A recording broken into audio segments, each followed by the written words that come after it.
In the heart of the city's underbelly, where neon lights flickered against rain-slicked pavement and shadows clung to every corner, a small security team found themselves trapped inside a crumbling warehouse. The air was thick with tension, the distant hum of sirens blending with the low murmur of an approaching storm. Outside, a ruthless gang known for their brutal tactics had surrounded the building, their numbers overwhelming, their intent clear. There would be no mercy tonight. Inside, Mara Quinn crouched behind a stack of rusted metal crates, her breath steady despite the chaos unfolding outside. The weight of her past pressed against her like the cold steel of the pistol at her side, a reminder of battles fought and ghosts never fully laid to rest. Once an elite operative with a reputation that preceded her, Mara had vanished from the battlefield after a mission gone catastrophically wrong. Now, she worked in the shadows as a covert security consultant, a ghost among ghosts, hired to protect those who couldn't protect themselves.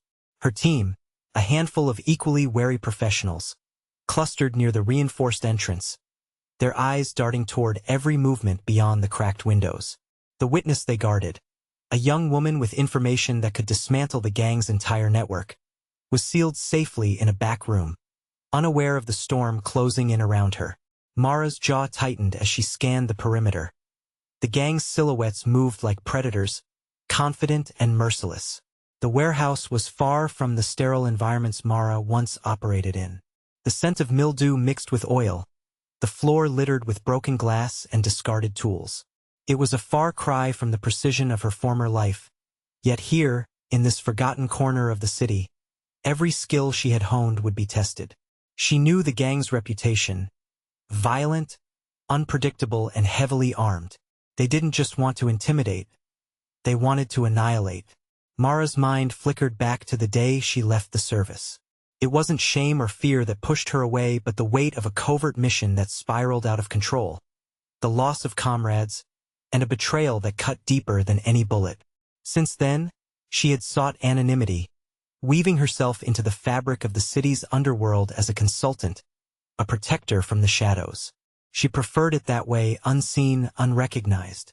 But tonight, invisibility was a luxury she could ill afford. The dim light caught a glint on the cracked glass. Mara's eyes sharpened.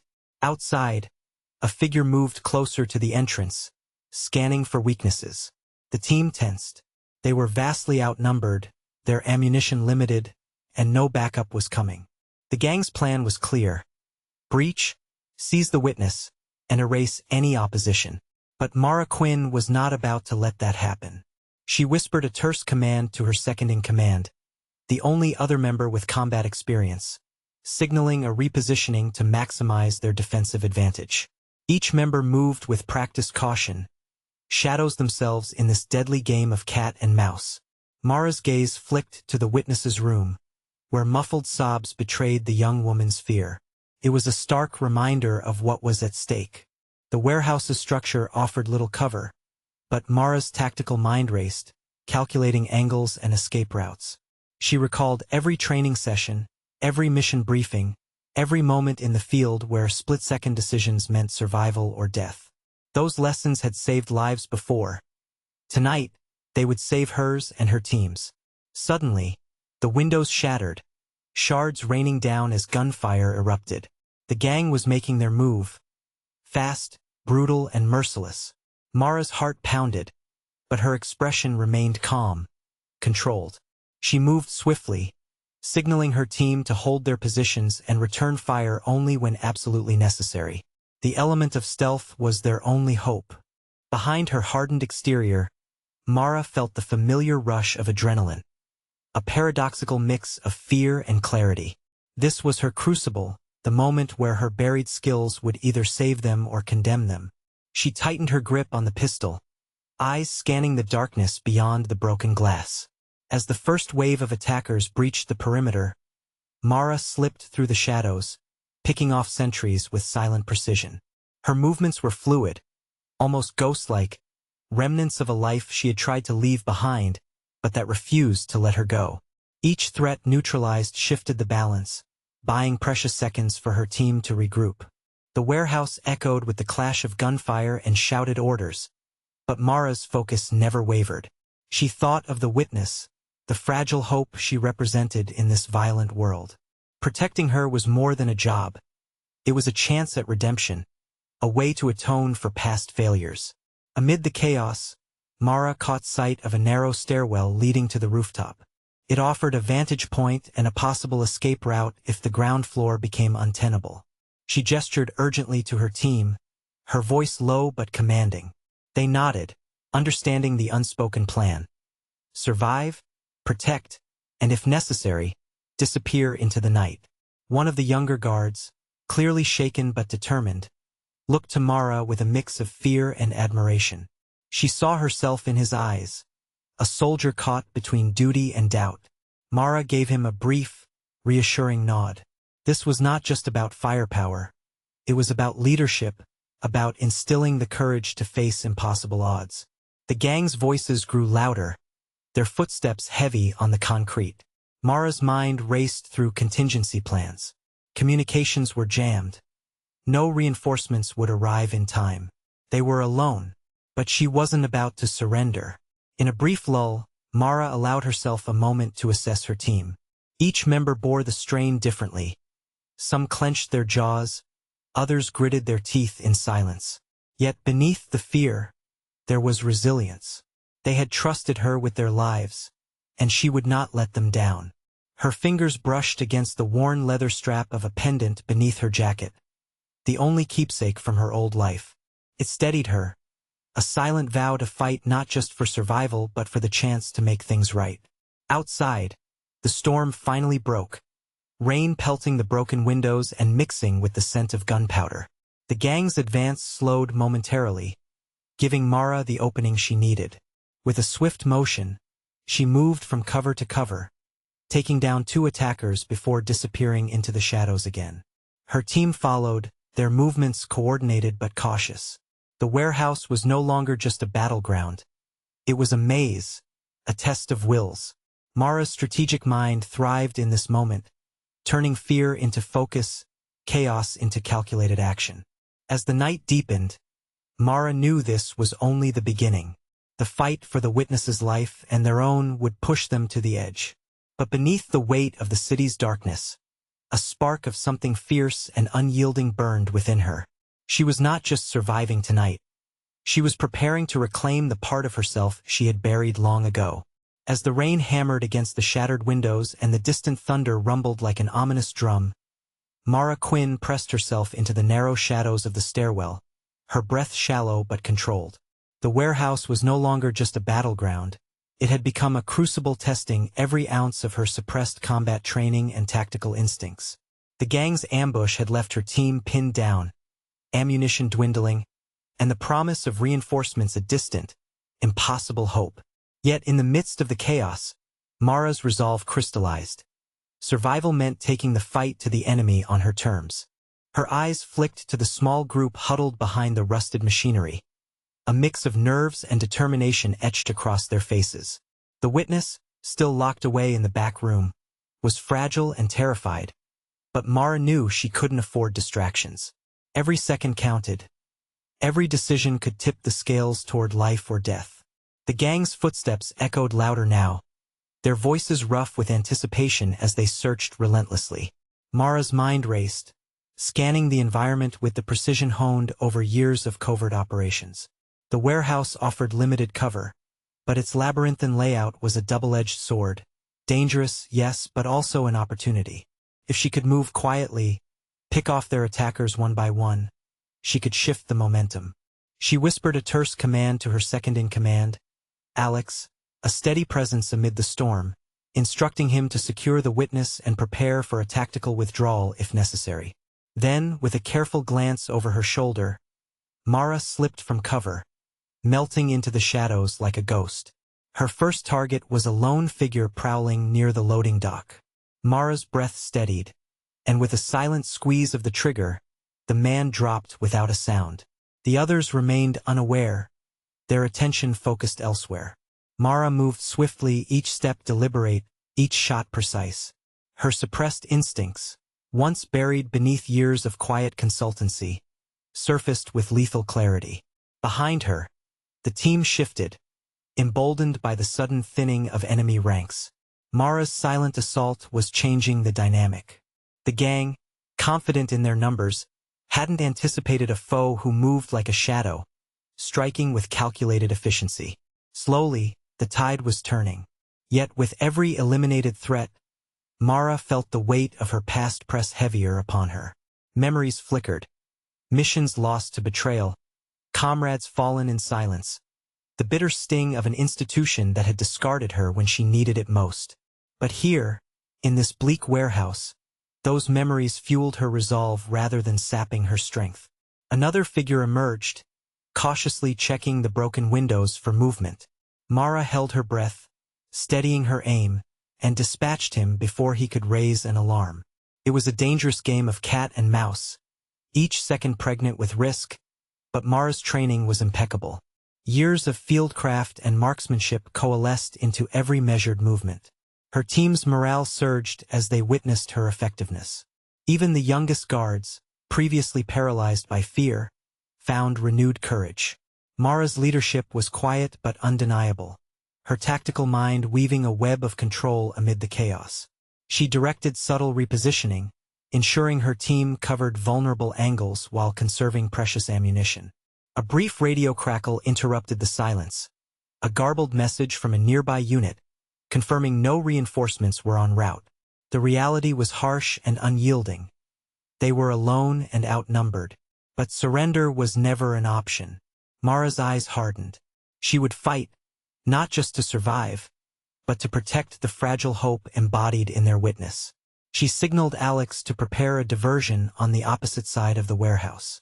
As the team moved into position, Mara herself slipped toward a vantage point overlooking the central workspace. From here, she could observe the enemy's movements, anticipate their tactics, and direct her team with surgical precision. The rain continued its relentless assault, masking the faint sounds of footsteps and whispered commands. Mara's senses sharpened.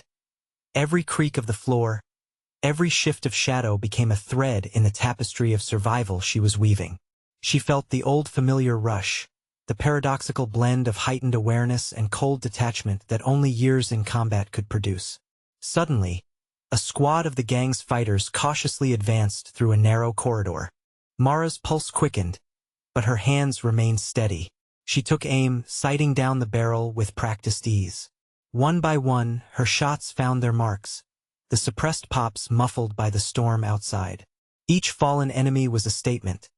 She was here, she was a force to be reckoned with, and she would not let her team be slaughtered in the dark.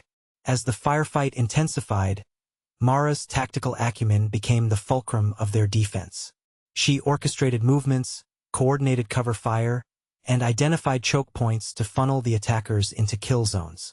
Her quiet authority inspired confidence. Even those less experienced felt the surge of determination that radiated from her. Yet beneath the calculated precision, Mara battled inner turmoil. The ghosts of her past whispered doubts and regrets, the shadows of betrayal threatening to unravel her focus. But each thought was met with a steely resolve. This mission was different. Failure was not an option. They were not just defending a witness, they were defending a chance for justice, for truth, for redemption. In the narrow corridors and cluttered rooms, the battle waged on. Mara's team, once a nervous assemblage, fought with growing coordination and grit. The gang's advantage in numbers was blunted by Mara's tactical mind and lethal efficiency. She moved like a shadow among them, her presence felt but rarely seen, a silent guardian in the storm. Amid the fray, Mara caught a fleeting glance of the witness. Pale, trembling, but unharmed. The sight steeled her resolve further. She would get them all out alive or she would die trying. With ammunition running low and the gang regrouping for another assault, Mara made a swift decision. She instructed Alex to prepare a controlled withdrawal toward the rooftop stairwell. A precarious escape route, but their best chance. The team moved with urgency, covering each other's backs. Their trust in Mara's leadership unspoken but absolute. As they ascended the stairs, Mara's senses remained alert, every shadow a potential threat. The storm outside raged on, lightning briefly illuminating the cityscape beyond. It was a world away from the sterile training grounds of her past. Yet here, In this crucible of survival, every skill and instinct was alive and vital. Reaching the rooftop, Mara pushed open the rusted hatch, the cold wind biting at her face. The city stretched out beneath them, a tangled web of danger and possibility. For a moment, she allowed herself a breath, the chaos momentarily at bay. But Mara knew this was far from over. The gang would not relent, and the night still held many battles. Yet in this fleeting pause, she felt the stirrings of something long dormant, a fierce clarity, a rekindled purpose. Her quiet, lethal precision had bought them time, shifted the odds, and reminded her that beneath the scars and silence, she was still the operative she had always been. And as the rain soaked through her jacket and the city's lights flickered in the distance, Mara Quinn prepared to face whatever came next, with cold resolve, unyielding strength, and the unshakable will to protect those who could not protect themselves. The aftermath of the warehouse siege settled like a heavy fog, both outside and within the quiet confines of the safe house where Mara Quinn and her team regrouped. The rain had ceased, leaving the city streets slick and reflective under the pale glow of street lamps. But inside, the air remained thick with tension. 12 bodies, enemies neutralized by Mara's silent assault, lay scattered across the battleground, a grim testament to the ferocity of the night's conflict. Mara sat apart from the others, her gaze distant as a debriefing unfolded around her. Her team recounted the events in clipped tones, the relief of survival tempered by the gravity of their losses and the uncertainty of what came next. The witness, now secured and unharmed, was the fragile thread holding this fragile victory together. The question that hung unspoken but palpable was the legality and oversight of Mara's actions during the ambush. A civilian security consultant engaging directly in lethal combat blurred lines that were already precariously drawn. The agency that had contracted her expected protection, not a one-woman war zone. Yet it was Mara's unauthorized but effective intervention that had turned the tide, saving lives and preserving the mission's core objective. As the debriefing room emptied, Mara found herself alone with Alex, her second-in-command, whose steady presence had been a lifeline throughout the ordeal. His eyes held a mixture of gratitude and concern. "You took out 12 of them, Mara. Nobody else could have done that," he said quietly. "But now the brass wants answers. Why you stepped beyond your role, why they didn't have to." Mara's jaw tightened. "They don't want to admit they sent us in without backup, ill-equipped and outnumbered. They want a scapegoat, not a hero." Alex nodded, understanding the unspoken truth. The military and private contractors operated in a gray zone, where accountability was often sacrificed for plausible deniability. Mara had walked that line, and now the consequences loomed. Later that evening, the silence of her small quarters was broken by a video call from Colonel Ethan Graves, a figure from Mara's past whose presence stirred a complex mix of respect and resentment. The screen flickered to life, his stern face framed by the insignia of a chain of command Mara had once trusted, and ultimately, that had betrayed her. "Quinn," he began, voice clipped but edged with an unmistakable undertone of concern. "Your actions tonight saved lives, no question. But operating outside the chain of command raises serious issues. We need to discuss your future." Mara met his gaze through the screen, the weight of old wounds settling between them. "You mean my past failures? Or the system that cast me aside when I needed it most?" Colonel Graves exhaled sharply. "This isn't about the past. It's about the present. You have skills we can't ignore. We're considering reinstating you for a formal tactical role." The offer hung in the air, heavy with implications. Rejoining meant stepping back into a world that had once chewed her up and spat her out. It meant surrendering the autonomy she had fought to reclaim. Mara's mind raced through memories. Missions compromised by bureaucracy, trust broken by politics, the silence that followed when things went wrong. "I'm not sure I'm the same person you remember, sir," she said finally, voice steady. "And I'm not sure I want to be." The conversation ended with no resolution, only the promise of further talks. Mara was left alone to wrestle with the decision between returning to a system fraught with failures or forging a new path on her own terms. In the days that followed, Mara reflected on the night's events and the complexities they unveiled. Her team's safety had come at a cost, and her intervention raised uncomfortable questions about the roles and responsibilities of civilian contractors in conflict zones. The lines between protector and combatant had blurred, challenging the very frameworks designed to maintain order. Mara also grappled with the renewed attention her actions had drawn. The media whispers, the internal inquiries, the cautious commendations, they all underscored a paradox. Heroism met with suspicion, valor shadowed by bureaucracy. Yet amid the scrutiny, Mara found a renewed clarity. The mission had reignited a purpose that transcended orders and titles, a commitment to protect and empower those caught in the crossfire, regardless of official sanction. One afternoon, as she reviewed operational reports, a message arrived from a community outreach program seeking security training for vulnerable neighborhoods. The request resonated with Mara's desire to channel her experience into something transformative, something that didn't require uniforms or hierarchies. She considered the offer, envisioning a future where her skills could empower others to defend themselves, to reclaim agency in a world that often rendered them powerless. It was a path that honored her past without repeating its mistakes, a way to turn trauma into strength, isolation into connection. Mara reached out to the program coordinator, initiating conversations that would soon evolve into a discreet consultancy focused on self-defense and situational awareness. The work was grassroots, quiet, but profoundly impactful, a stark contrast to the chaos of combat but no less vital. As she built this new chapter, Mara remained vigilant, aware that the shadows of her former life lingered. The military's offer still loomed, a crossroads not yet fully crossed. But for now, she embraced the autonomy she had carved out, finding purpose in teaching resilience and survival to those who needed it most. Through it all, Mara's identity continued to evolve, not just as a former operative or a security consultant, but as a catalyst for empowerment. The journey was far from over, but each step forward was a reclamation of agency, a quiet defiance against the forces that once sought to define her. And in that reclaimed space, Mara Quinn prepared to face whatever challenges lay ahead, armed not just with skill, but with the hard-won wisdom of survival and transformation. The decision to decline reinstatement into formal service settled over Mara Quinn with a quiet finality that felt both like liberation and reckoning. The offer from Colonel Graves, though weighted with the promise of honor and structure, carried echoes of a past she had fought to escape, a system that had once sidelined her, a bureaucracy that valued compliance over truth. Instead, Mara chose a different path, one forged from the hard edges of experience and the soft resilience of hope.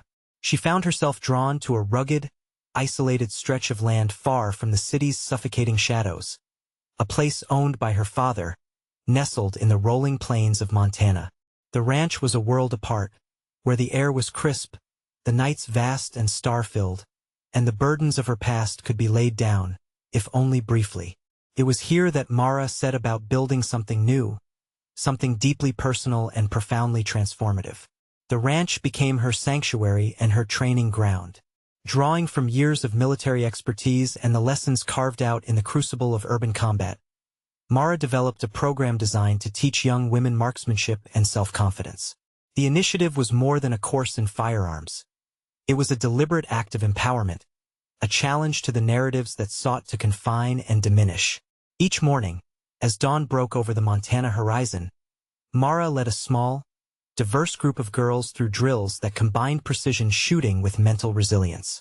The air rang with the sharp reports of rifles and the steady cadence of instruction, but beneath the surface was something deeper, a forging of spirit, a reclamation of agency. The girls came from varied backgrounds, many carrying their own scars, their own stories of vulnerability.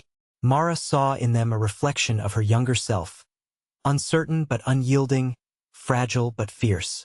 Her teaching was meticulous yet compassionate. She emphasized control, discipline, and respect for the power they wielded, both in their hands and within themselves. The lessons went beyond the range. They were about standing tall in the face of fear, about owning one's strength unapologetically. Mara's presence was a steady anchor, her voice a blend of authority and encouragement that stirred something dormant in her students.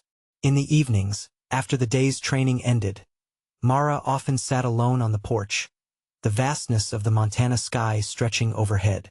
The stars seemed to hum with possibility, and in those quiet moments, she allowed herself to reflect on the journey that had brought her here. The betrayals, the battles, the choices that had carved her path. She thought of her team in the city, the witness whose life they had saved, and the cost of survival.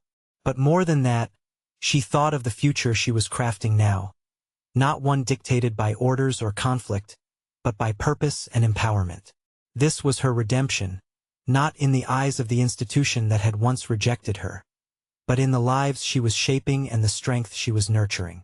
Word of Mara's training program began to spread quietly through neighboring communities, reaching ears that had long sought a means of protection and self-reliance. Requests came in, some formal, others whispered, calling for her guidance, her expertise. Mara responded with measured openness, expanding her reach while maintaining the intimate, personalized nature of the program. Her work became a beacon, a quiet force of transformation that rippled beyond the fences of the ranch. The girls she trained carried their newfound confidence into their communities, their families, their lives. Mara saw the subtle shifts, the straightened backs, the steady gazes, the reclaimed voices, and knew that her greatest victory lay not in combat but in empowerment. Occasionally, the past would surface unexpectedly. A message from Colonel Graves, a news report hinting at renewed conflicts, the distant echoes of a life once lived. Mara met these moments with calm resolve, choosing not to return to the fray but to continue building what mattered most. The scars she bore were reminders, not chains. Her identity evolved into something broader and deeper than she had imagined.